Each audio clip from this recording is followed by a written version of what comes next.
بسم الله والحمد لله والصلاة والسلام على رسول الله ما بعد رب اشرح لي صدري ويسر لي أمري واحلل عقدة من لساني يفقهوا قولي رب زدني علما.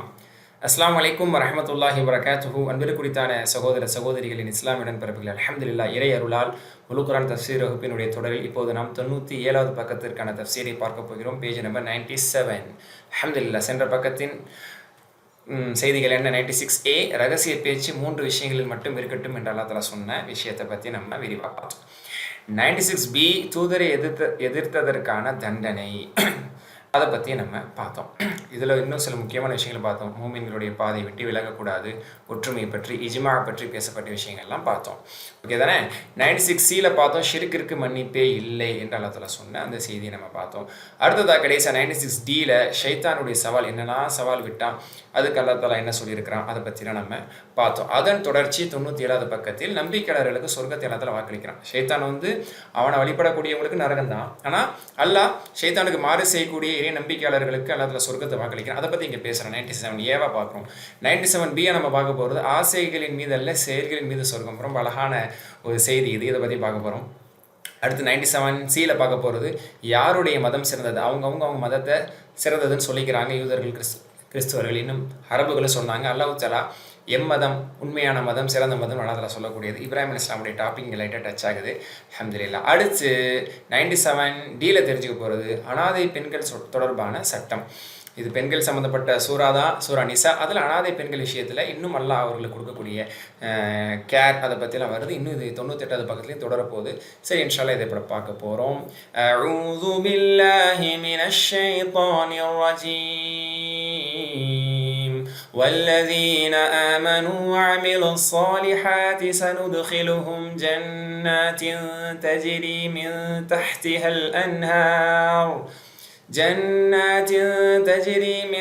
تحتها الأنهار خالدين فيها أبدا وعد الله حقا ومن أصدق من الله قيلا. 122. والذين آمنوا யார் எவர்கள் ஈமான் கொண்டுள்ளார்களோ, வஅமிலு ஸாலிஹாத் நல்ல அமல்கள், சாலிஹான நற்கர்மங்கள், நல்ல அமல்களை நன்மைகளை செய்தார்களோ, சனுதஹிலுஹும் விரைவில் அவர்களை நாம் நுழைப்போம், புகுத்துவோம், நுழைவிப்போம், ஜன்னாத்தின் தஜ்ரி சொர்க்கங்களை நுழைவிப்போம், தஜ்ரி ஓடிக்கொண்டிருக்கும், மின் தஹ்திஹா அந்த சொர்க்கத்தின் கீழே ஓடிக்கொண்டிருக்கும், அல் அன்ஹார் நஹர் அன்ஹார் ஆறுகள் கீழே ஓடிக்கொண்டிருக்கக்கூடிய அந்த சொர்க்கத்தில் அவர்களை நாம் நுழைவிப்போம், ஹாலிதீன ஃபீஹா அதில் என்றென்றும் நிரந்தரமாக அவர்கள் தங்கிவிடுவார்கள், அபதன் என்றென்றும், எண்ட்லெஸ் லைஃபா முடிவில்லா வாழ்க்கையாக அந்த சொர்க்கத்தில் அவர்கள் என்றென்றும் நிரந்தரமாக தங்கி விடுவார்கள். இது என்ன சும்மா ஒரு பேச்சுக்கு சொல்வதா? வஅதல்லாஹி ஹக்கா இது அல்லாஹ்வுடைய உண்மையான சத்தியமான வாக்குறுதியாகும். வமன் அஸ்தக மினல்லாஹி கீல அல்லாஹ் சொல்றான், அல்லாஹ்வை விட மிக உண்மையாக சொல்லில் உண்மையானவர் யாராக இருக்க முடியும்? வமன் அஸ்தக யார் உண்மையாளர், எவர் உண்மையாளர், மிக பெரிய உண்மையாளர் யார்? மினல்லாஹ் அல்லாஹ்வை விடவும், கீலன் சொல்லால் அல்லாஹ்வை விடவும் உண்மை பேசுபவர் யார் என்று அல்லாஹ் கேட்கிறான். அப்போ அல்லாஹ் சொன்னது உண்மை, சத்தியம், இது நடக்கும். எவர்கள் ஷைத்தான்களை, அதனால தான் அந்த போன பக்கத்தோட தொடர்ச்சின்னு சொல்கிறோம். அப்போ எவர்கள் ஷைத்தானை நிராகரித்து விட்டு அல்லாஹ்வை நம்பிக்கை கொண்டு நற்செயல்கள் செய்கிறார்களோ அவர்களை மறுமையில் நாம் சொர்க்கங்களில் புகுத்துவோம். அவற்றில் நீர் அருவிகள் தொடர்ந்து ஓடிக்கொண்டே இருக்கும், அவர்கள் அவற்றில் என்றென்றுமே தங்கிவிடுவார்கள். அல்லாஹ்வுடைய இவ்வாக்குறுதி முற்றிலும் உண்மையானது. அல்லாஹ்வை விட உண்மை சொல்பவர் யார்? சுப்ஹானல்லாஹ், சுப்ஹானல்லாஹ். அல்லாஹ்வோட உண்மை சொல்பவர் யாருமே இல்லை. அல்ஹம்துலில்லாஹ். சரி, அப்போது இதில் அல்லாஹ் சுப்ஹானஹு வ தஆலா ஷைத்தான் நிறைய ஆசைகள் காட்டுறாங்கிறதுலாம் சென்ற பக்கத்தில் நம்ம பார்த்தோம். ஆசை காட்டுறான், பாவங்கள் மீது அவர்களை நீடிக்க செய்கிறான், தௌபா செய்ய விடாமல் ஆசை காட்டி பாவத்திலேயே திளைக்க செய்கிறான் ஷைத்தான். அந்த ஷைத்தானுக்கு மாறு செய்து ஒரு பாவம் செஞ்சாலும் நினைத்து வருந்தி திருந்தி மனுஷனாக மூமினாக ஒழுங்காக மாறி அல்லாஹ்விட தௌபா செஞ்சு நல்ல ஈமானோடு நல்ல அமல் செய்து கொண்டு அல்லாஹ்விடத்தில் மறுமை ஆதரவித்து சொர்க்கத்தை ஆதரவித்து வாழக்கூடியவர்களுக்கு சொர்க்கங்கள் உண்டு. சொர்க்கத்தின் நீர் அருவிகள் ஓடிக்கொண்டிருக்கக்கூடிய அந்த பாக்கியமிக்க சொர்க்கங்கள் அவர்களுக்கு உண்டு. அல்லாஹ் அவர்களை அதில் நுழைவிக்க செய்வான். கண்ணியமான முறையில் வானவர்கள் சூழ மாஷா அல்லாஹ் சொர்க்கவாசிகள் சொர்க்கத்தில் நுழைவிக்கப்படுவார்கள், கௌரவிக்கப்பட்டு சங்கையான முறையில் நுழைவிக்கப்படுவார்கள். அல்லாஹ் கடைசியில் கேட்குறான்ல, அல்லாஹ்வோட உண்மை சொல்கிறவர் யார்? சுப்ஹானல்லாஹ்.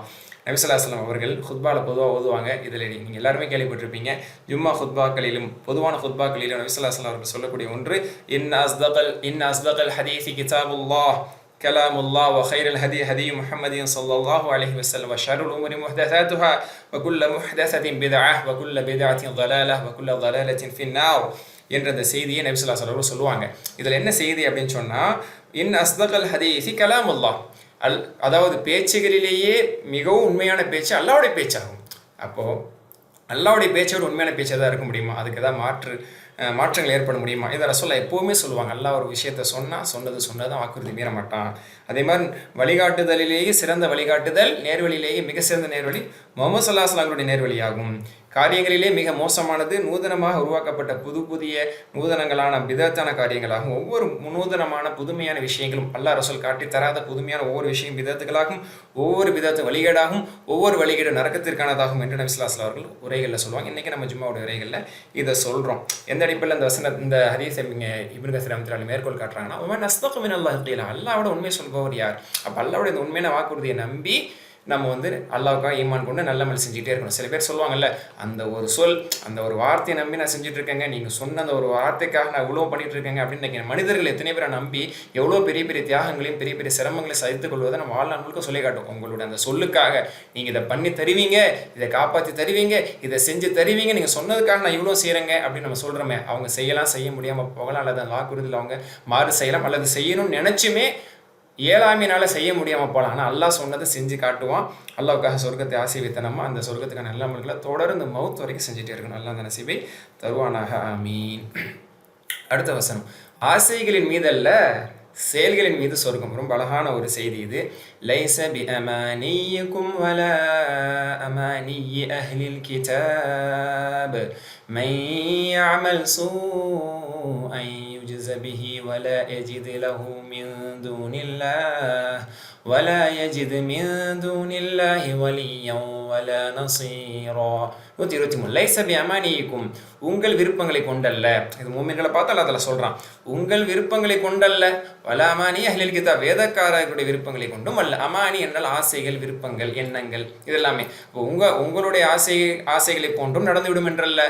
இந்த வேதக்காரர்கள் ஆசைப்படுவதை போன்றுதான் எல்லாம் நடந்துவிடும் என்றல்ல. அல்லாஹ் பொது நீதியை சொல்கிறான். மயாம சூஅன், எவர் ஒரு தீமை செய்வாரோ, எவன் ஒரு தீமை செய்வானோ, யுஜ்ஸ பிஹி, அதற்கு கூலி கொடுக்கப்படுவான். சஹாபாக்களோ, முஃமின்களோ, கிறிஸ்தவர்களோ, யூதர்களோ, யாராக இருந்தாலும் சரி, யார் ஒரு தீமை செய்வாரோ அதற்கான கூலி அவர் கொடுக்கப்படுவார். வல யஜித் லஹு, இன்னும் அவர் பெற மாட்டார். அந்த பாவம் செய்தவர், தீமை செய்வர் பெற மாட்டார். மின் தூனில்லாஹி, அல்லாவை விட்டு, அல்லாவை அன்றி வலியன் பாதுகாவலரையும் வல நஸீர், எந்த உதவியாளரையும் அவர் பெற முடியாது. அல்லாஹ் தண்டிக்கணும்னா தண்டிச்சிருவான், அல்லது அல்லாவே பாதுகாப்பு பொறுப்பு கொடுத்து மன்னிக்கணும்னா அல்லாஹ் தான் மன்னிக்க முடியும், அல்லாஹ் தான் தண்டிக்க முடியும். வேறு யாரும் அவருக்கு பாதுகாப்பு கொடுக்க முடியாது, வேறு யாரும் அவருக்கு உதவி செய்ய முடியாது என்று அதெல்லாம் சொல்கிறான். நம்பிக்கையாளர்களை, மறுமையில் உங்கள் விருப்பப்படியோ வேதமுடையவர்களுடைய விருப்பப்படியோ காரியம் நடப்பது இல்லை. இது அதனுடைய பொருள். ஆயினும் எவன் பாவம் செய்கிறானோ அவன் அதற்குரிய தண்டனையை அடைந்தே தீர்வான். அவன் அல்லாஹ்வையன்றி தனக்கு உதவி செய்பவரையோ அல்லது துணை புரிவரையோ அங்கு காண மாட்டான் என்று அல்லாஹ் தஆலா சொல்லி முடிக்கிறான். இது ஒரு சின்ன வசனமாக இருந்தாலும் இதற்கான விளக்கம் தான் இன்றைக்கி ரொம்ப டீட்டெயிலாக பார்க்க போகிறோம். நிறைய விளக்கங்களை இதுக்கு இப்னு கஸீர் ரஹ்மத்துல்லாஹி சொல்லியிருக்கிறாங்க. ஓகே, இதுக்கு ஒரு சின்ன பின்னணியும் இருப்பதாக இப்னு கஸீர் ரஹ்மத்துல்லாஹி சொல்கிறாங்க. இப்னு அப்பாஸ் ரலியல்லாஹு அன்ஹு இந்த செய்தியை அறிவிக்கிறாங்க. அதாவது தஹாசம் அஹ்லுல் அதியான், இந்த பல மதத்தை சார்ந்தவர்கள் அவர்களுக்கு மத்தியிலே விவாதம் புரிந்து கொண்டிருந்தார்கள், தர்க்கம் செய்து கொண்டிருந்தார்கள், சண்டையிட்டு கொண்டிருந்தார்கள். என்ன, தௌராவாசிகள், அதாவது யூதர்கள் சொன்னாங்களா, கிதாபுனா ஹைருல் கிதுப் நபியுனா ஹைருல் அம்பியா அப்படின்னு சொன்னாங்களே, வேதங்களிலே எங்கள் வேதம் தான் சிறந்தது, ஏன்னா முதல் வேதம் எங்களுக்கு தான். அதாவது அந்த மூணுக்கு மத்தியில் குரானா, இஞ்சிலா, தௌராவானா, தௌரா தான் முதன்மையானது. நபியில் எங்களுடைய நபி தான் சிறந்தவர், மூசா அலைஹிஸ்ஸலாம் தான் சிறந்தவர், நல்ல இடத்தில் பேசியவர், இப்படிலாம் சொல்லி. இப்போ கால் அஹ்லுல் இஞ்சில் வாசிகள், அதாவது கிறிஸ்துவர்கள் அதே மாதிரி சொல்லிட்டாங்க, வேதங்களில் எங்கள் வேதம் தான் சிறந்தது, எங்கள் நபி தான் சிறந்தவர், அல்லாஹ்வுடைய ரூஹாக அவர் இருக்கிறாரு, தந்தை இல்லாமல் பிறந்தார் அப்படின்னு ஈசா அலைஹிஸ்ஸலாம் நிறைய அற்புதங்கள் கொடுக்கப்பட்டதை வச்சு அவங்க ஈசா அலைஹிஸ்ஸலாம் தூக்கி வச்சு அவங்க பேசுகிறாங்க. முஸ்லீம்கள் சும்மா இருப்பாங்களா? வகால் அஹ்லுல் இஸ்லாம், அதாவது இஸ்லாமை சார்ந்தவர்கள் சொன்னார்கள், அதற்கு அஹ்லுல் இஸ்லாம் என்று பெயர் வந்திருக்கிறது. அந்த இஸ்லாத்தை சார்ந்தவர்கள் சொன்னார்கள், லா தீன இல்லல் இஸ்லாம், மார்க்கம் என்றால் இஸ்லாத்தை தவிர எதுவும் இல்லை. அதான் அல்லாஹ் தஆலா குர்ஆன்ல சொல்லியிருக்கிறான். அதனால கிதாபுனா நஸ குல்லல் கிதாப் குல்ல கிதாபின், எங்களுடைய வேதமாய் அல் குர்ஆன் இஞ்சிலையும் தௌராவையும் அது காலாவதி ஆக்கிவிட்டது, இறுதி வேதமாக இதுதான் அமைந்திருக்கிறது. நபியுனா ஹாத்தமுல் நபியின், எங்கள் நபி தான் நபிமார்களின் முத்திரையாக இறுதி நபியாக வந்திருக்கிறாங்க. அதே மாதிரி அதாவது உங்கள் வேதத்தையும் உங்கள் நபிமார்களை கொண்டு ஈமான் கொள்ள வேண்டும் என்று நாம் கட்டளையிடப்பட்டிருக்கிறோம், ஆனால் எங்கள் நபியையும் எங்கள் வேதத்தையும் தான் பின்பற்ற வேண்டும் என்றும் நாம் கட்டளையிடப்பட்டிருக்கிறோம். அதனால் உங்களுடைய வேதங்கள், உங்களுடைய நபிமார்கள் சிறப்புக்குரியவர்கள் தான், அதை கொண்டு ஈமான் கொள்ள வேண்டும். ஆனால் எதை பின்பற்ற வேண்டும்? அல்லாஹ்வுடைய தூதர் முகமது ஸல்லல்லாஹு அலைஹி வஸல்லம் அவர்களையும் அல்லாஹ்வுடைய இறுதி வேதம் குர்ஆனை தான் பின்பற்ற வேண்டும். அதனால எங்கள் நபியும் எங்கள் குர்ஆனும் தான் சிறந்ததுன்னு சொல்றாங்க. இது உண்மைதான். ஆனால் அல்லாஹ் தஆலா வசனம் எப்படி இறக்குறான்னா, இந்த பேச்சிலெல்லாம் விஷயம் இல்லை அப்படிங்கிறான் அல்லாஹ். உங்க ஆசைப்படி அவங்க ஆசைப்படி இந்த ஆசை வார்த்தைகள் இதுல வெற்றி தீன்மை என்பது இல்லை. யார் பாவம் செஞ்சாலும் அதுக்கு கூலி கொடுக்கப்படுவார் அப்படின்னு அல்லாஹ் தஆலா ஒரு பொது நீதி அல்லாஹ் தஆலா இங்க சொல்லி இந்த வசனத்தை இறக்குனாங்கிறது இப்னு கஸீர் ரஹ்மத்துல்லாஹி சொல்லி காட்டுறாங்க. இமாம் முஜாஹித் ரஹ்மத்துல்லாஹி ஒரு இன்னொரு கருத்து இங்கே இடம் பெற்றிருக்குது. அதாவது அரபுகளும் சொல்லிட்டு இருந்தாங்க, காலல் அரப் லன் நுபஅஸ் வலன் நுஅஸப். அவங்க சொன்னாங்களாம், அதாவது நம்ம உயிர் கொடுத்து எழுப்பப்படவும் மாட்டோம், நம்ம தண்டிக்கப்படவும் மாட்டோம், அதனால வாழ்க்கையோட முடிஞ்சிருச்சு அப்படின்னு அவங்க சொல்லிட்டு இருந்தாங்க. அதனால நம்ம அல்லாஹ் பயப்பட தேவையில்லை, இதெல்லாம் சும்மா சொல்லி காட்டுறது தான், இறந்து மண்ணோடு மண்ணா மக்கி போன பிறகு உயிர் கொடுத்து எழுப்பப்பட்டு தீர்ப்பளிக்கப்படுவோங்கிறதெல்லாம் சும்மா பேச்சு தான் இதெல்லாம் அப்படின்னு சொல்லி அரபுகள் அதை நம்பலை. அதனால அரபுகள் சொல்லிட்டு இருந்தாங்களா, வாழ்கிறோம், மரணிக்கிறோம், செத்து மடிகிறோம், மண்ணோட மண்ணா போகிறோம், அவ்வளோதான், உயிர் கொடுத்து எழுப்பப்படுறது, தீர்ப்பளிக்கப்படுறது, தண்டனை கொடுக்கப்படுறது, இதெல்லாம் எங்களுக்கு நம்பிக்கை இல்லை, எல்லாம் நடக்காது அப்படின்னு அவங்க ஒரு கூற்றின் மீது, ஒரு நிலைப்பாட்டின் மீது, ஒரு நம்பிக்கையின் மீது, ஒரு கொள்கையின் மீது இருந்து கொண்டிருந்தார்கள். யூதர்கள் கிறிஸ்தவர்கள் சொன்னாங்களாம், யூதர்கள் தான் சொர்க்கத்துக்கு போவாங்க, கிறிஸ்தவர்கள் சொல்லிக்கிறாங்க கிறிஸ்தவர்கள் தான் சொர்க்கத்துக்கு போவாங்க. இதெல்லாம் பற்றி நம்ம சூரா பக்ரால பார்த்துட்டு வந்தோம். அதே மாதிரி நரகத்துக்கே நாங்கள் போனாலும் குறிப்பிட்ட நாட்கள் மட்டும் தான் இருப்போம். இதெல்லாம் யூத கிறிஸ்தவர்கள் சொல்லி வந்த வார்த்தை. இப்படி அவர்கள் தங்களை தாங்களே சரியான மார்க்கத்தில் இருப்பதாகவும், சொர்க்கவாசிகள் என்பதாகவும், நரகத்துக்கு போக மாட்டாங்க என்பதாகவும், நரகத்துக்கு போனால் கொஞ்ச நாள்ல திரும்ப வந்துடும் என்பதாகவும், இப்படி எல்லாம் ஒரு மாதிரி சொல்லிட்டு இருக்கும்போது இஸ்லாமியர்கள் இல்லை, இஸ்லாமுக்கு தான் உண்மையான வெற்றி, மூமின்கள் தான் சொர்க்கம் செல்லக்கூடியவர்கள், அல்லாஹ்வுடைய இறுதி தூதரை ஏற்றுக்கொண்டவர்கள் தான் நிரந்தர சொர்க்கவாசிகள் இப்படின்னு இஸ்லாமியர்களும் சொல்லிட்டு இருக்கிறாங்க. இந்த சந்தர்ப்பத்தில் தான் அல்லாஹ் சுப்ஹானஹு வ தஆலா சொல்றான், இந்த ஆசையினால மட்டும்லாம் யாரும் போயிட முடியாது. இங்க இஸ்லாமியர்கள் சொல்வது சரிதான், இருந்த போதிலும் இஸ்லாமியர்களுக்கும் சேர்த்து அல்லாஹ் தஆலா அறிவுரை வழங்குறதுக்காக பி அமானியிக்கும், மூமின்களே உங்களுடைய விருப்பத்தின்படி மட்டும் நடந்துவிடும் என்றோ, அவர்களுடைய விருப்பத்தின்படினால் நாளை மறுமையில் நடந்துவிடும் என்றோ இல்லை. பாவம் செஞ்சவங்க அதுக்கான தண்டனை அனுபவிச்சு தான் ஆகணும், நன்மை செஞ்சவங்களுக்கு சொர்க்கம் உண்டு என்ற கருத்தை அல்லாஹ் தஆலா இங்கே சொல்ல வர்றான் என்பதுதான் இங்கே கருத்து. ஓகே, ஸோ இந்த வசனத்தினுடைய முழு விளக்கத்தை இப்போ சொல்லியாச்சு. இந்த வசனத்தினுடைய முழு விளக்கம் இதுதான். ஓகே, அவங்கவுங்க ஆசைப்படி அவங்கவுங்களுடைய கூற்றின்படி இங்கே கிடையாது. அது இப்னு கஸீர் ரஹ்மத்துல்லாஹி தெளிவாக சொல்லிடுறாங்க. அதாவது பேச்சின் அடிப்படையிலேயோ ஆசையின் அடிப்படையிலேயோ அவரவர்களுடைய வாதத்தின் அடிப்படையிலேயோ இறைவனின் தீர்ப்பு என்பது இருக்காது, செயலின் அடிப்படையில் இருக்கும். பாவம் செஞ்சவங்க அதுக்கான கூலியை பெறுவாங்க, நன்மை செஞ்சவங்க அதுக்கான கூலியை பெறுவாங்க. இதுதான், அது யாராக இருந்தாலும் சரி, மூமின்களாக இருந்தாலும் சரி அல்லது வேறு மதத்தை சார்ந்தவங்களாக இருந்தாலும் சரி, அவங்க அல்லாஹ்வை கொண்டு ஈமான் கொண்டு நல்லமல் செஞ்சாங்கன்னா அவங்களும் அல்லாஹ்விட்ட நற்பதவியை பெற்றுக்கொள்வார்கள். ஓகேயா, ஒரு காலங்காலமாக பிறவிலிருந்து இஸ்லாமியை பின்பற்றக்கூடிய ஒருவர் அதிகமான பாவம் செஞ்சால் அதுக்கான தண்டனை அனுப்பிப்பார். காலங்காலமாக வேறு மதத்திலிருந்து பல பாவங்களை செஞ்சுட்டு இறுதி காலகட்டத்தில் இஸ்லாத்துக்கு வந்து அவர் பாவ மன்னிப்பை பெற்று நல்லமல் செஞ்சார்னா அவர் காலங்காலமாக இஸ்லாத்தில் இருந்தவரோட முந்தி சொர்க்கத்துக்கு போயிடுவார். அதனால அல்லாஹ் தஆலா யாருடைய ஆசைக்கு தோதுவாகவோ அவங்களுடைய வாதத்துக்கு தோதுவாக நடந்துக்க மாட்டான், செயலுக்கு தோதுவாக நடந்துக்குவாங்கிறது என்னுடைய பொருளுங்கிறத சொல்லி முடிச்சிடறான் இப்னு கஸீர் ரஹ்மத்துல்லாஹி. இந்த வசனத்துக்கான தஃப்சீர் முடிஞ்சிருச்சு. ஆனால் இந்த வசனத்தின் பின்னணியில் சில விஷயங்கள் நடந்திருக்கு. ஓகேங்களா, அதை பற்றி தான் இப்போ நம்ம சொல்ல போகிறோம். இந்த வசனம் இறங்கும் போது ஏற்பட்ட சில செய்திகள் முஸ்னத் அஹ்மதுல ஃபர்ஸ்ட் வால்யூமில் 11th ஹதீஸா, முதல் வால்யூம்ல 11வது ஹதீஸா இதை பார்க்க முடியும். இந்த வசனம் இறங்கிய போது சஹாபாக்கள் பலருக்கு இந்த வசனம் இது சற்று ஒரு கலக்கத்தை, ஒரு பயத்தை ஏற்படுத்தியது. என்னன்னா, யாராக இருந்தாலும் அல்ல இங்கே மூமின்களை ஆதரிச்ச மாதிரி பேசிடாம எல்லாரையுமே ஒன்று சேர்த்து ஒரு ஸ்ட்ரிக்டான ஸ்டைலில் பேசி உங்கள் ஆசை அவங்க ஆசை, இந்த ஆசைக்கெல்லாம் இல்லை, பேச்சுக்கெல்லாம் இடம் இல்லை, அமல் செஞ்சவங்களுக்கு தான் அப்படின்னு சொல்லிட்டு யாராருப்பினும் தீமை செய்தால் சூன் அல்லாஹ் சொல்ல, ஒரு ஷிர்கோ பெரும்பாவத்தை சொல்லலை, சூனா ஒரு சாதாரண சின்ன பாவத்து கூட சூன்னு சொல்லப்படும், சிறு பாவம். ஒரு தீமையை செஞ்சால் கூட அதுக்கு கூலி, அதற்கு நீங்கள் தண்டிக்கப்படுவீங்கிறதா கூலி கொடுக்கப்படுவீங்கன்னு அர்த்தம். தீமைக்கு வேற பரிசு அல்லாஹ் தஆலா கொடுப்பான், தண்டனைன்னா. ஓகே, அப்போ முஸ்லீம்களே இதை கேட்டு ரொம்ப பயந்தாங்க. ஒரு சின்ன தீமை கூட அல்லாஹ் தஆலா விட்டு வைக்க மாட்டானா, நம்மளே தண்டிக்க போகிறதா சொல்கிறான் அப்படின்னு சொல்லி சஹாபா பெருமக்களுக்கு இந்த வசனம் ஒரு பெரிய பயத்தை, ஒரு கலக்கத்தை ஏற்படுத்தியது. அப்போ அபூபக்கர் ரலியல்லாஹு அன்ஹு அவங்க ரசூலுல்லாஹ் கிட்ட கேட்குறாங்க, யா ரசூலல்லாஹ் கைஃப ஸலாஹ் பஅத ஹாதில் ஆயா, இந்த வசனம் இறங்கினதுக்கு பிறகு நம்மளாம் எங்கே தப்பிக்க போகிறோம் அப்படின்னு சொன்னாங்களாம். இந்த வசனத்திற்கு பிறகு நமக்கெல்லாம் எங்கே அல்லாஹ்விடத்தில் பாதுகாப்பு கிடைக்க போகுது, அதாவது நம்ம யார் இந்த வசனத்துக்கு பிறகு தப்பிக்க போகிறோம் அப்படின்னு சொன்னாங்களே. ஏன், ஒரு தீமை செய்தால் அதற்கான கூலியே அல்லாஹ் தஆலா, அதுக்கான தண்டனை அல்லாஹ் தஆலா கொடுக்க விடுவாங்கிறானே, நம்மள யார் தீமை செய்யாமல் இருந்திருப்போம் அப்படின்னு சொல்லி அந்த தக்வா அவங்கள்ட்ட இருந்த அந்த உள்ளச்சம், இறையச்சம், அதனால் அவங்க இப்படி சொன்னாங்க. அப்போ ரசூல் ஸல்லல்லாஹு அலைஹி வஸல்லம் அவர்களுக்கு அழகான ஆறுதல் சொன்னாங்க. அந்த தக்வாவை பார்த்து பாவமறியா பாவங்களை விட்டு விலகி இருக்கக்கூடிய அபூபக்கர் ரலியல்லாஹு அன்ஹு இப்படி கவலைப்பட்டு சொல்கிறத பார்த்துட்டு சொன்னாங்களா, கஃபரல்லாஹு லக யா அபா பக்கர், அபூபக்கர் உங்களுடைய பாவங்களை எல்லாம் மன்னிப்பானாக, நீங்கள் தெரிந்தோ தெரியாமலோ செய்திருந்தாலும் உங்களுடைய எல்லா பாவங்களையும் எல்லாம் மன்னிப்பானாக. அலஸ்த தம்ரத், உங்களுக்கு நோயெல்லாம் வரதில்லை அப்படி கேட்டாங்களாம், உடம்பு சரியில்லாமலாம் எப்பயா போகிறதில்லை அப்படி கேட்டாங்களாம். அலஸ்த தன்சப், உங்களுக்கு களைப்புகள் சில இயலாமைகள், சில பலகீனங்கள் உங்களுக்கு ஏற்படுறதில்ல?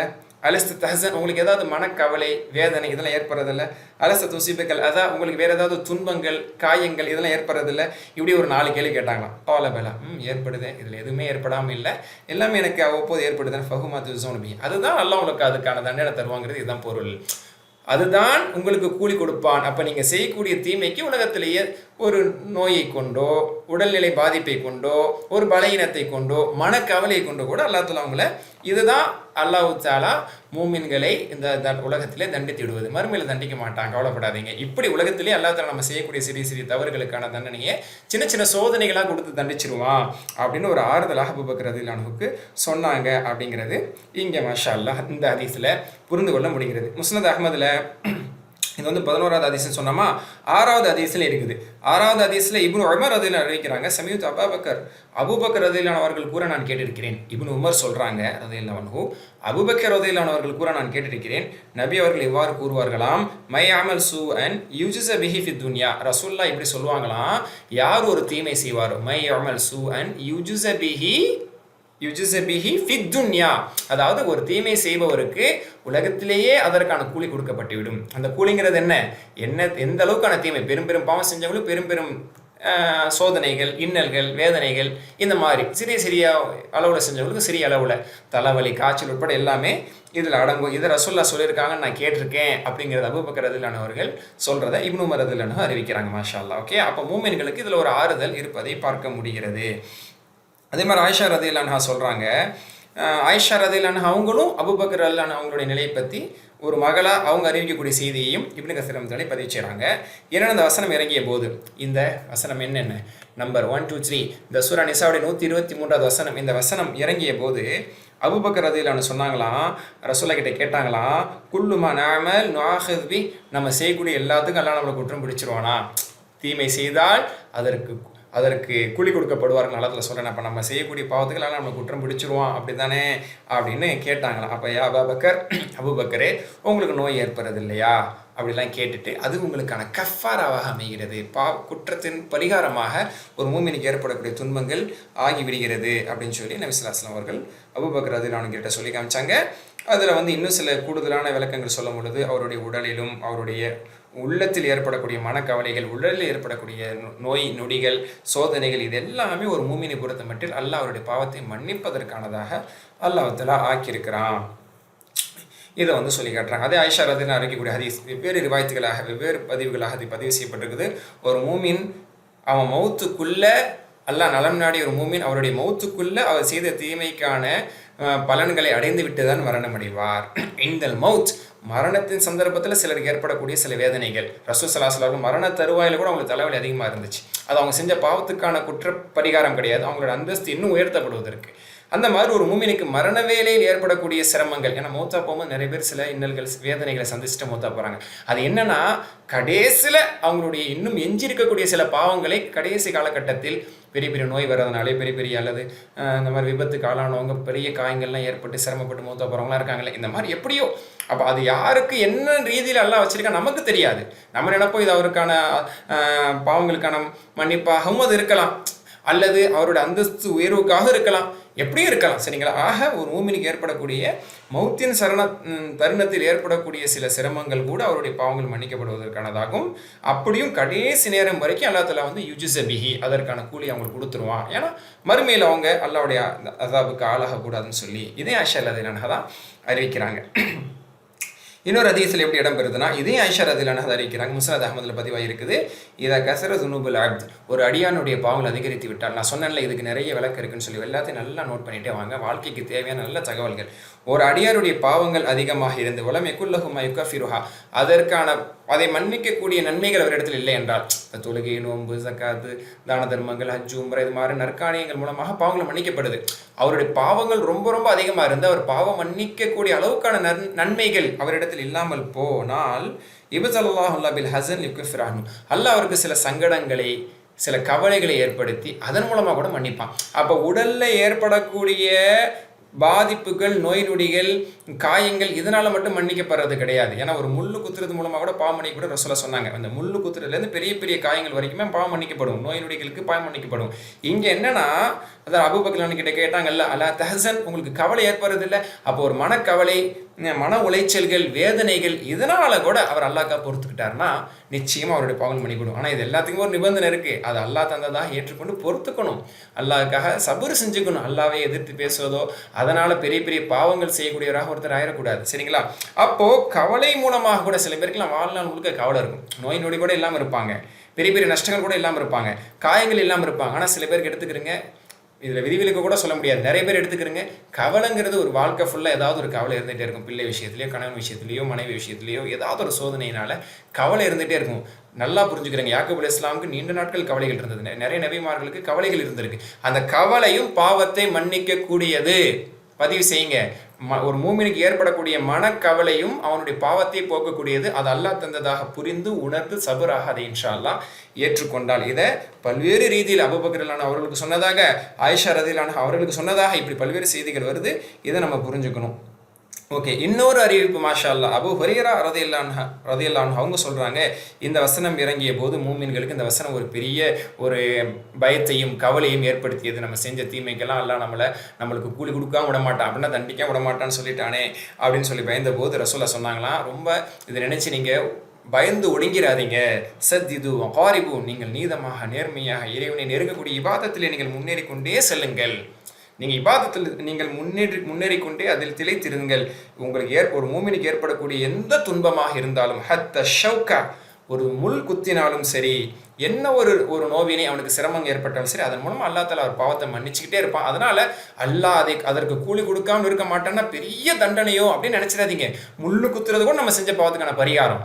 நம்மளுக்கு ஏற்படக்கூடிய மனக்கவலை, உடல் வேதனை, நஷ்டங்கள், எல்லா துன்பம், ஒரு மூமினுக்கு ஏற்படக்கூடிய முசீபா, ஏற்படக்கூடிய துன்பங்கள் எல்லாமே அவர் செஞ்ச பாவத்துக்கான பரிகாரம், கஃபாரா, பரிகாரம் தான். அதனால இதை கேட்டு பயந்து நீங்க உட்கார்ந்துடாதீங்க என்று அல்லாஹ்வுடைய தூதர் இந்த வசனத்துக்கு தெளிவான அழகான விளக்கத்தை சஹாபா பெருமக்களுக்கு சொன்னார்கள் அப்படிங்கிறது வருது.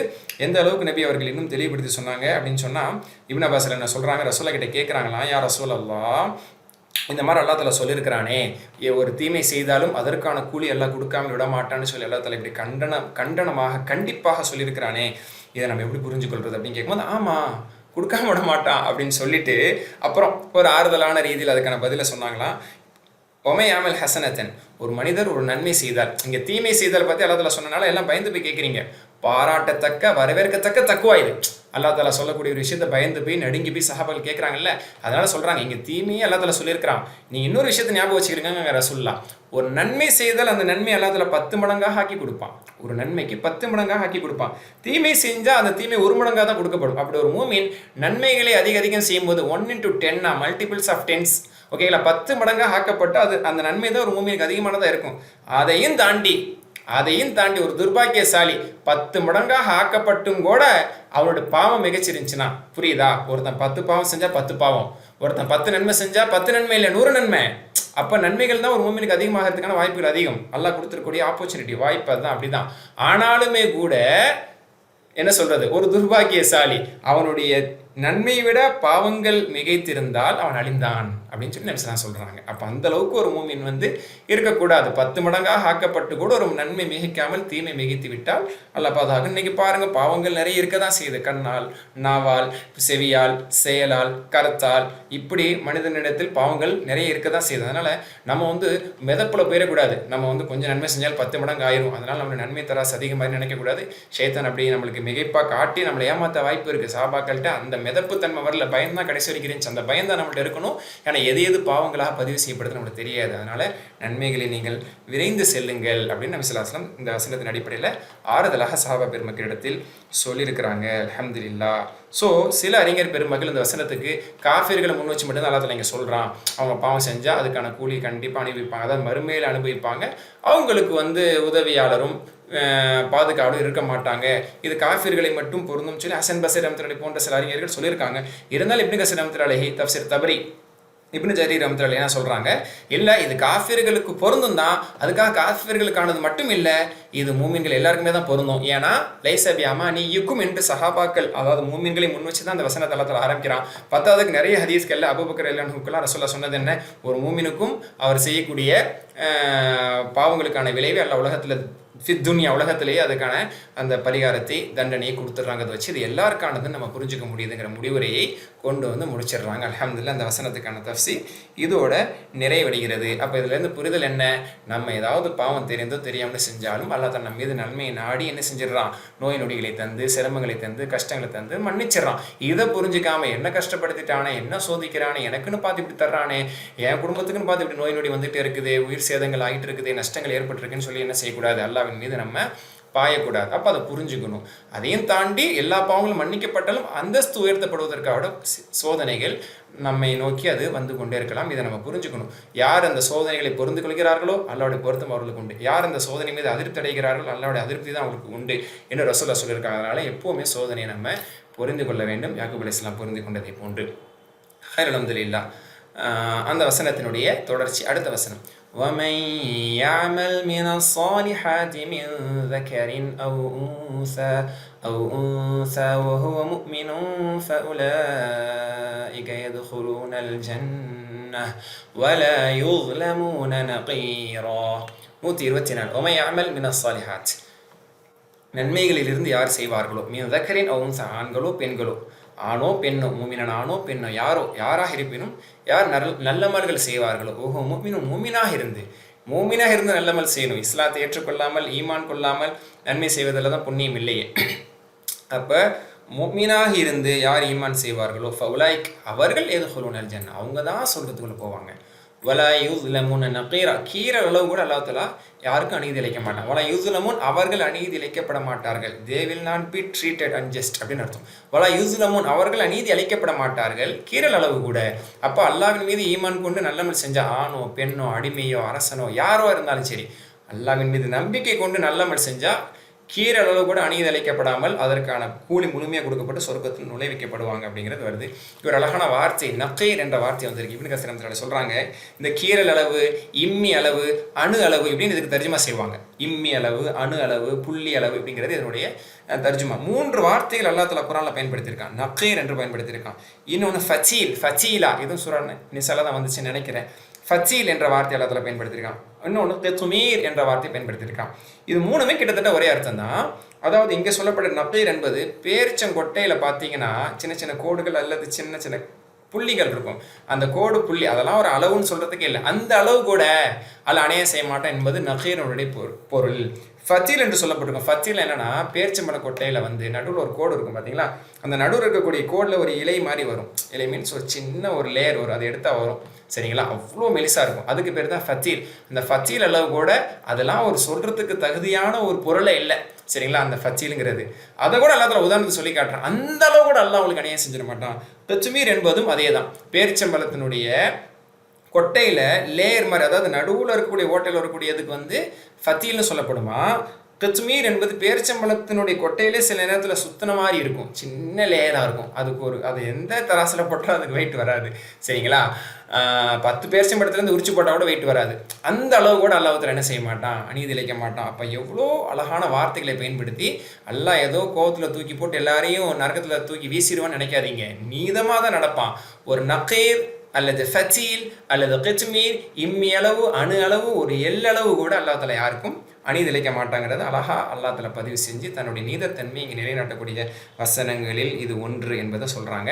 அதே மாதிரி இதில் இன்னொரு விஷயம் இப்னு கஸீர் ரஹ்மத்துல்லாஹி சொல்கிறாங்க, அழகான ஒரு செய்தி இதிலேருந்து எடுத்து சொல்கிறாங்க. இதில் 2 நிபந்தனைகள் சொல்லப்பட்டிருக்கிறது.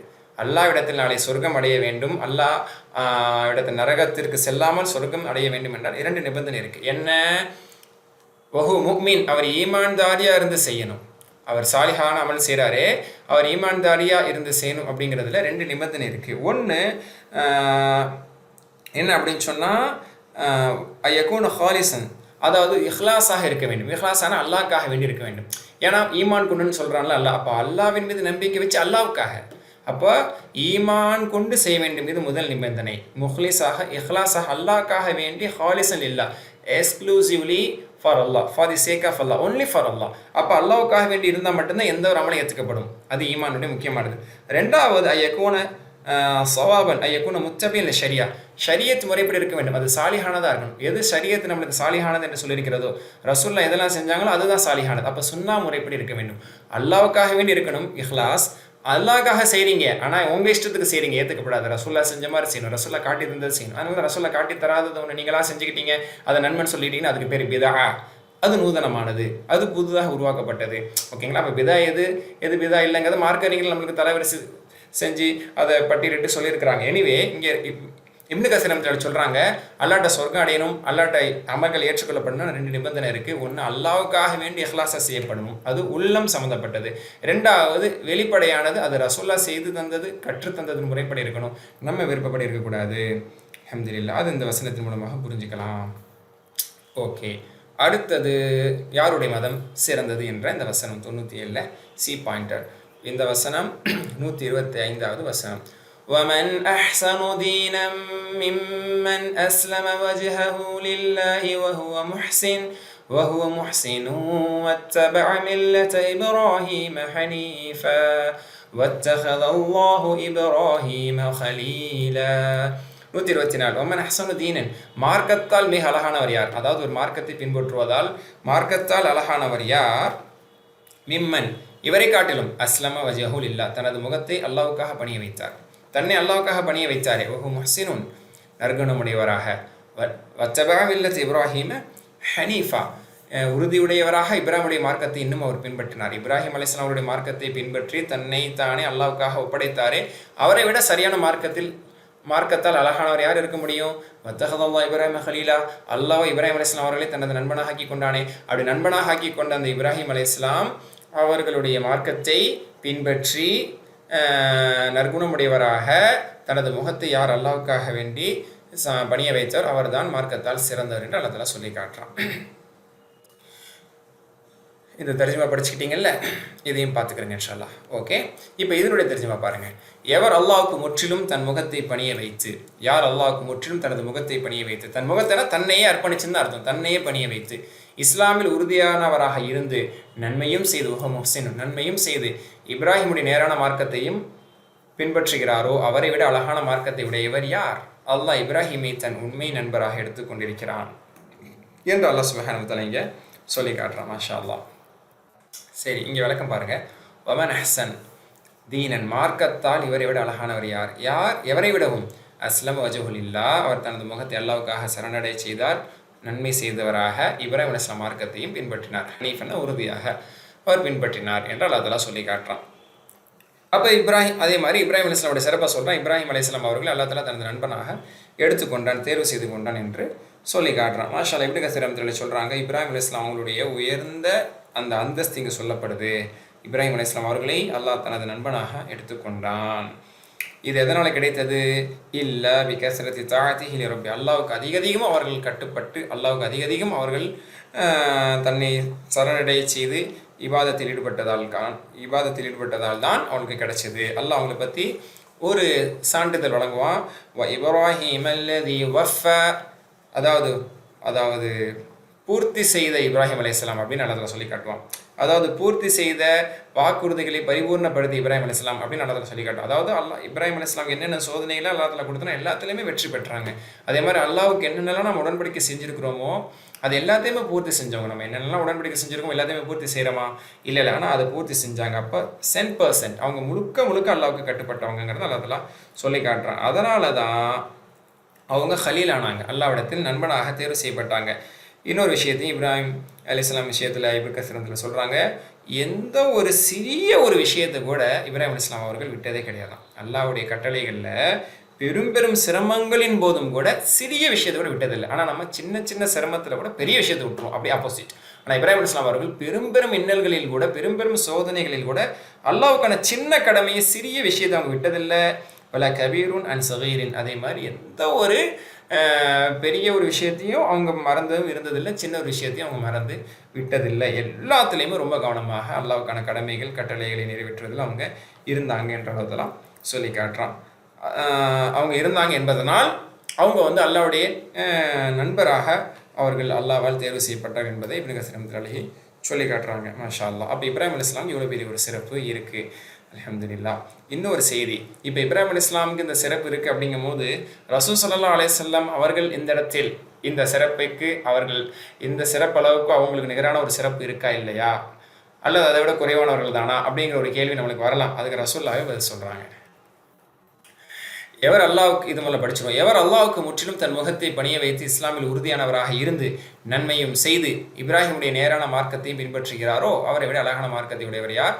அல்லாஹ் இப்ராஹிம் அலைஹிஸ்ஸலாம் அவர்களை தன் நண்பனாக எடுத்துக்கொண்டிருக்கிறான். அப்போ நண்பனாக அல்லாஹ் தஆலா இப்ராஹிம் அலைஹிஸ்ஸலாம் எடுத்திருக்கான் அப்படிங்கும்போது அவங்களுக்கு மட்டும் இந்த சிறப்புங்கிறத நம்ம புரிவோம். ஆனால் ரசூலுல்லாஹோட ஹதீஸ் நம்ம பார்க்கணும். சஹீஹ் முஸ்லீமில் இருக்குது, 532 இருக்குது. இப்னு மஸ்ஊத் ரலியல்லாஹு அன்ஹு இந்த ஹதீஸ் அறிவிக்கிறாங்க. நபி ஸல்லல்லாஹு அலைஹி வஸல்லம் நபி அவர்கள் கூறியதாக இப்னு மஸ்ஊத் ரலியல்லாஹு அன்ஹு சொல்கிறாங்க, இன்னல்லாஹ் தஹதனி ஹலீலன் கமா இத்தஹத இப்ராஹிம ஹலீலா.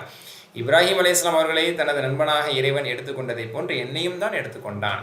அப்போ குரானில் இப்ராஹிம் அலைஹிஸ்ஸலாமை தனது நண்பனாக எடுத்துக்கொண்டான் என்று 125 வருது நிசால.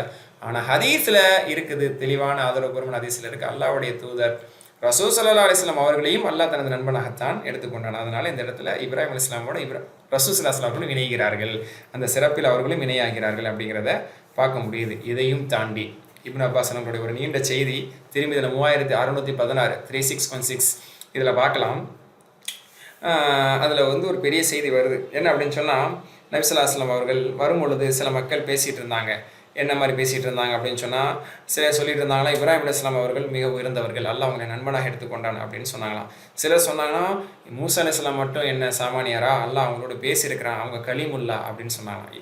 ஹலீலுல்லான்னு சொல்லி இப்ராஹிம் அலைஹிஸ்ஸலாமை, கலீமுல்லான்னு சொல்லி மூசா அலைஹிஸ்ஸலாமை. சிலர் சொன்னாங்கன்னா ஈசா அலைஹிஸ்ஸலாம் அவர்களும் பெரும் சிறப்புக்குரியவர்கள் தான், அவங்க ரூஹல்லா, அல்லாஹ்வுடைய ரூஹாக அவங்க இருக்கிறாங்க அப்படின்னு சொன்னாங்களாம். அதே மாதிரி சிலர் சொன்னாங்களாம் ஆதம் அலைஹிஸ்ஸலாமும் அல்லாஹ்வால் இஸ்தஃபாஹு, அல்லாஹ் அவரை தேர்வு செய்தான்னு சொல்லி காட்டுறான். அப்போ அல்லாஹ்வால் தேர்வு செய்யப்பட்டவர்களாக அவங்க இருக்கிறாங்க. இப்படி எல்லாம் பேசிகிட்டு இருந்தாங்க. அப்போ நபி ஸல்லல்லாஹு அலைஹி வஸல்லம் சொன்னாங்க, அது சமீபத்து கலாமக்கும், உங்கள் பேச்சுகளை நான் கேட்டுக்கொண்டிருந்தேன், உங்கள் உரையாடல்களை நான் கேட்டுக்கொண்டிருந்தேன் அப்படின்னு சொல்லிட்டு இது சஹாபாக்கள் பேசிகிட்டு இருந்தது தான். சரிங்களா? அப்போ யாரையும் உயர்த்தி தாழ்த்தி அவங்க பேசலை. அந்தந்த நபிமார்களுக்கு ஒரு பெரிய பெரிய சிறப்பு இருக்குதானே அப்படின்னு சொல்லி அந்த நபிமார்களை பற்றி கிடைத்த தகவல்கள் குர்ஆனில் இருக்கிற செய்திகளை வச்சு மாஷா அல்லாஹ் சஹாபாக்கள் பேசிகிட்டு இருக்காங்க. இந்த ஆரோக்கியமான உரையாடலை கேட்டுவிட்டு ரசூலுல்லாஹ் சொன்னாங்க, எல்லாத்தையும் கேட்டுட்டு தான் இருந்தேன், நீங்கள் சொல்வதை போன்று இப்ராஹிம் அலைஹிஸ்ஸலாம் கலீலுல்லா, மூசா அலைஹிஸ்ஸலாம் கலீமுல்லா, ஈசா அலைஹிஸ்ஸலாம் ரூஹுல்லா வ கலிமத்துல்லா, ஆதம் அலைஹிஸ்ஸலாம் இஸ்தஃபாஹுல்லா, அல்லாஹ் அவர்களை தேர்வு செய்து கொண்டான், தேர்வு செய்யப்பட்ட நல்லடியார் தான்.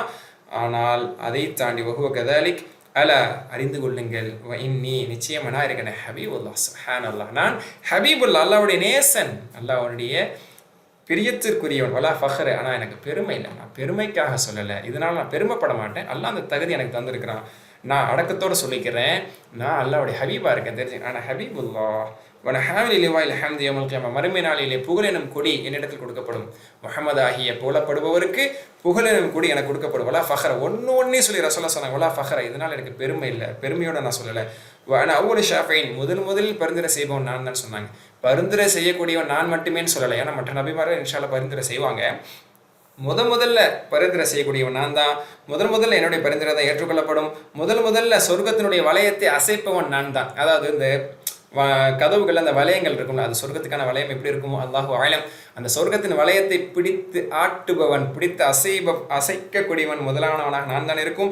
எனக்காகத்தான் முதலில் சொர்க்கம் திறக்கப்படும், அதில் முதலாவதாக காலிட்டு வைத்து முதலில் நுழையக்கூடியவனாக நான் தான் இருப்பேன், என்னோடு சேர்ந்து எனது உம்மத்தில் உள்ள ஏழை மக்கள் நுழைவார்கள். சுப்ஹானல்லாஹ், சுப்ஹானல்லாஹ், அந்த பாக்கியம் எனக்கும் எனது உம்மத்தில் இருக்கக்கூடிய ஏழைகளுக்கு முதலாவதாக கிடைக்கும். வலா ஃபஹ்ர, இதனால் எனக்கு பெருமை இல்லை, பெருமைக்காக நான் சொல்லலை, அல்லாஹ் தந்த பாக்கியம் இது என்று சொல்லிவிட்டு நபி ஸல்லல்லாஹு அலைஹி வஸல்லம் சொன்னாங்க, நான் படைக்கப்பட்டவர்களில் முதலாம் நபரிலிருந்து இறுதி நபர் வரை அனைத்து நபர்களை காட்டிலும் நானே படைப்பினங்களிலே சிறப்புக்குரியவனாக இருக்கிறேன். வலா ஃபஹ்ர, இதனால் எனக்கு பெருமை இல்லை, அடக்கத்தோடு எனது ரப்பனுடைய இந்த பாக்கியங்களை நான் உங்களிடத்தில் சொல்லிக் கொள்கிறேன் அப்படின்னு அல்லாஹ் தஆலா கொடுத்த அந்த நியமத்துகளை சஹாபாக்கள் மத்தியில் ரசூலுல்லாஹ் சொல்லி காமிச்சாங்க.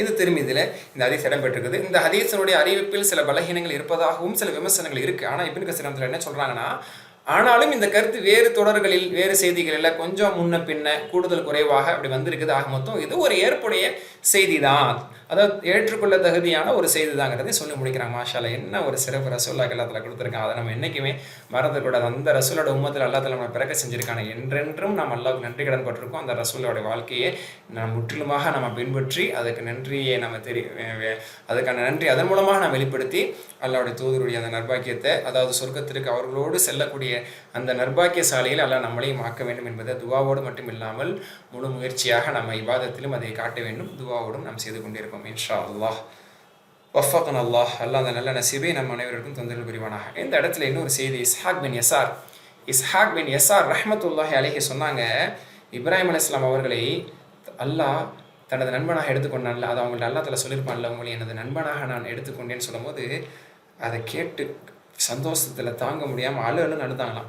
எப்படி அந்த அழுக சத்தம் எப்படி இருந்துச்சுன்னா, பறவை வேகமாக பறக்கும்போது அதனுடைய இறகுகள் மேலே அடிச்சு பறக்கணும், சின்னு ஒரு சவுண்டு வரும் பார்த்தீங்களா, அந்த மாதிரி அவங்களுடைய நெஞ்சிலேருந்து சவுண்டு வந்துச்சான். அப்படி குமுறி எழுதாங்களே, இந்த ஒரு நசீபு, இவ்வளோ பெரிய ஒரு பாக்கியம் எனக்கு கிடச்சிருக்கு அப்படின்னு சொல்லி நன்றி உணர்வால் இறை அச்சத்தால் அவங்க அழுதாங்களாம்.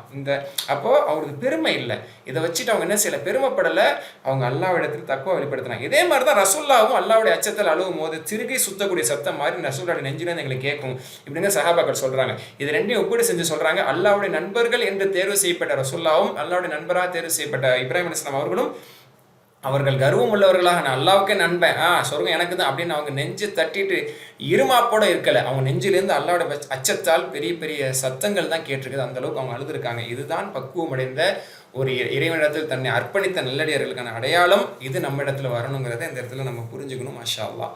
ஹைர் அல்ஹம்துலில்லாஹ். கடைசி வசனத்துக்கு வந்துட்டோம். அதுக்கு முன்னாடி ஒரு வசனம், வலில்லாஹி மா ஃபிஸ் ஸமாவாதி வ மா ஃபில் அர்த் வ கான அல்லாஹு பிகுல்லி ஷைஇன் முஹீதா. வலில்லாஹி, அல்லாஹ்வுக்கே சொந்தம், மா ஃபிஸ் ஸமாவாதி வ மா ஃபில் அர்த், வானங்கள் பூமியில் இருக்கக்கூடிய அனைத்தும் அல்லாஹ்வுக்கே சொந்தம். வ கான அல்லாஹ் இருக்கிறான், பிகுல்லி ஷைஇன் முஹீதா, ஒவ்வொரு விஷயத்தையும் சூழ்ந்தறிபவனாக அல்லாஹ் இருக்கிறான். வானங்களிலும் பூமியில் உள்ள அனைத்தும் அல்லாஹ்வுக்கே உரியது. அல்லாஹ் அனைத்தையும் தன் ஞானத்தை கொண்டு சூழ்ந்தறிபவனாக இருக்கிறான். அந்த அல்லாஹ்வுக்கு யாரும் மாறு செய்துவிட முடியாது. கடைசியாக 97D, அனாதை பெண்கள் தொடர்பான சட்டங்கள். வயஸ்தஃப்தூனக ஃபின்னிஸா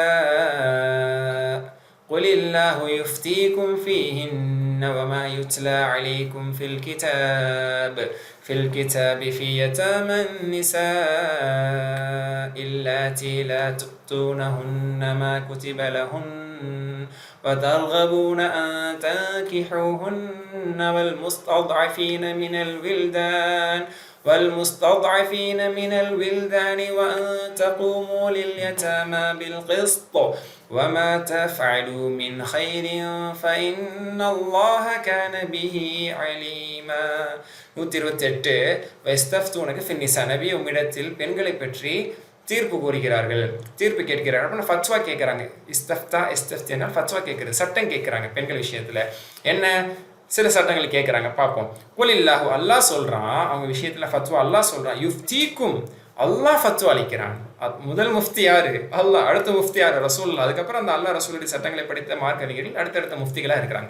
குலில்லாஹ் யுஃப்தீக்கும், அல்லாஹ் தீர்ப்பளிக்கிறான், அல்லாஹ் ஃபத்வா கொடுக்குறான். ஃபீஹின், அந்த பெண்கள் விஷயத்தில் என்னென்ன, ஒமா யுத்லா அலைக்கும், உங்களுக்கு இன்னும் எது ஓதப்படுகிறதோ, ஃபில் கிதாப், வேதத்தில் இன்னும் எது ஓதப்படுகிறதோ அதன் மூலமாக, அந்த குர்ஆன் வசனங்கள் மூலமாக அல்லாஹ் தஆலா ஃபத்வா கொடுக்குறான். ஃபீ யதாமன் நிஸா, பெண்களில் இருக்கக்கூடிய அனாதை பெண்கள் விஷயத்தில் அல்லாஹ் எப்படிப்பட்டவர்கள், லா து'தூனஹுன்ன மா குதிப லஹுன், அவர்களுக்கு அல்லாஹ் தஆலா எழுதுனதை விதிக்கப்பட்டதை நீங்கள் கொடுக்காமல் இருக்கிறீர்களே, அந்த உரிமைகளை நீங்கள் வழங்காமல் இருக்கிறீர்களே, அந்த பெண்கள் விஷயத்தில் அல்லாஹ் தீர்ப்பளிக்கிறான்.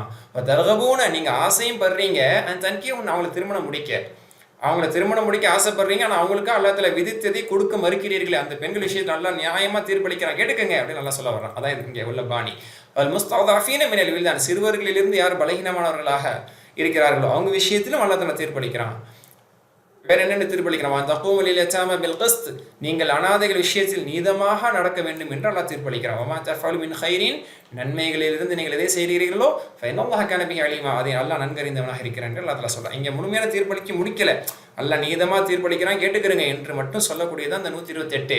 129 தான் அந்த தீர்ப்பு என்ன, அந்த சட்டங்கள் என்னங்கிறது அடுத்த பக்கத்துலேருந்து தான் வரப்போகுது இன்ஷா அல்லாஹ். நபியே, அவர்கள் உம்மிடம் பெண்களை பற்றி மார்க்க கட்டளைகளை கேட்கின்றார்கள், அதற்கு நீர் கூறுவீராக, அவர்களை பற்றி அல்லாஹ் உங்களுக்கு அடுத்த வசனத்தில் இருந்து, பார்த்தீங்கன்னா அந்த பிராக்கெட்டில் கொடுத்துட்டோம், அடுத்த வசனத்தில் இருந்து கட்டளையிடுகிறான், தீர்ப்பளிக்கிறான்.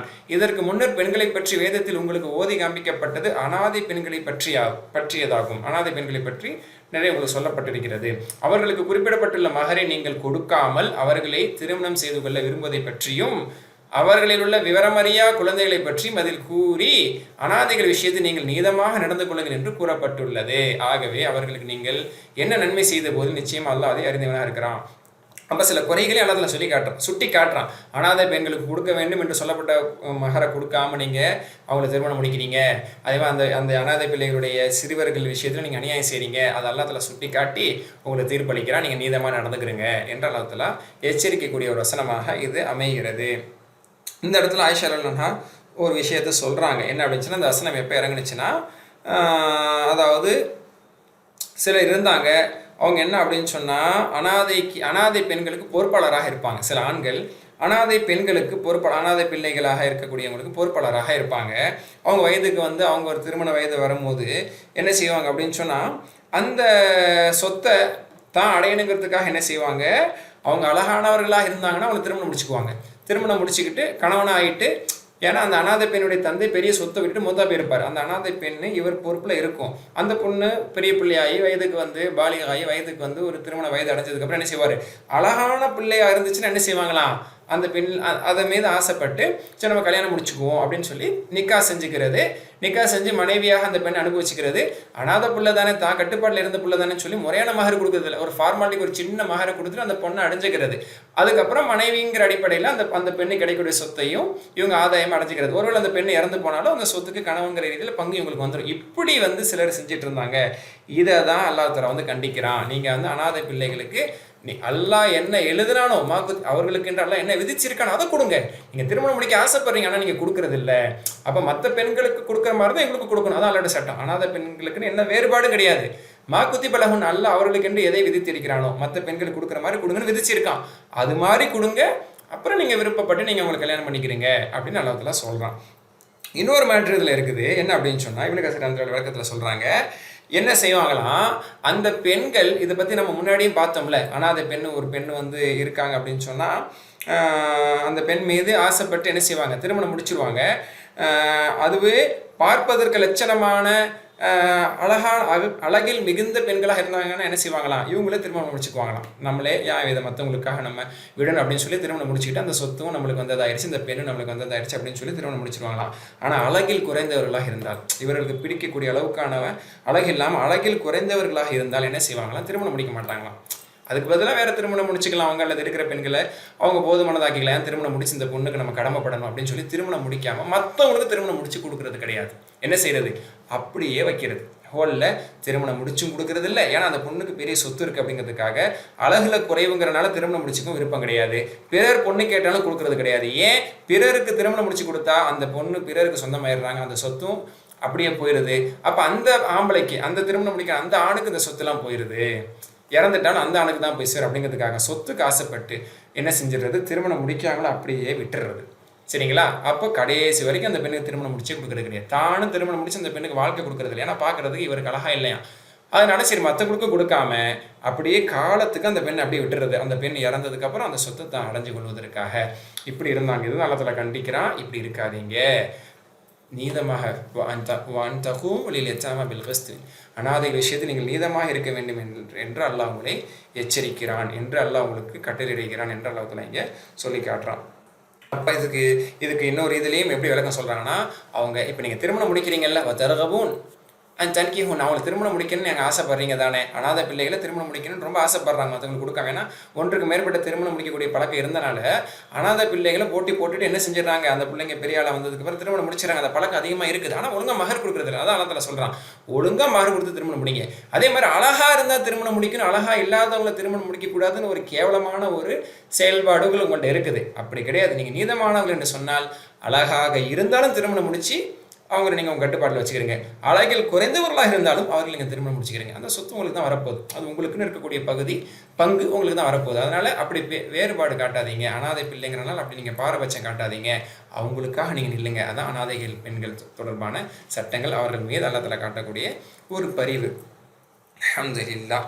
அதே மாதிரி குழந்தைங்களுக்கு சொத்தே இல்லாமல் தான் இருந்துச்சு. இதை பற்றி நம்ம சூரா நிசாவோட ஆரம்பத்தில் சொன்னோம். குழந்தைங்களுக்கு சொத்துங்கிறதே கிடையாது, பெண் பிள்ளைகளுக்கு சொத்துங்கிறது கிடையாதுங்கிற மாதிரி ஏமாற்றிட்டு வந்தாங்க.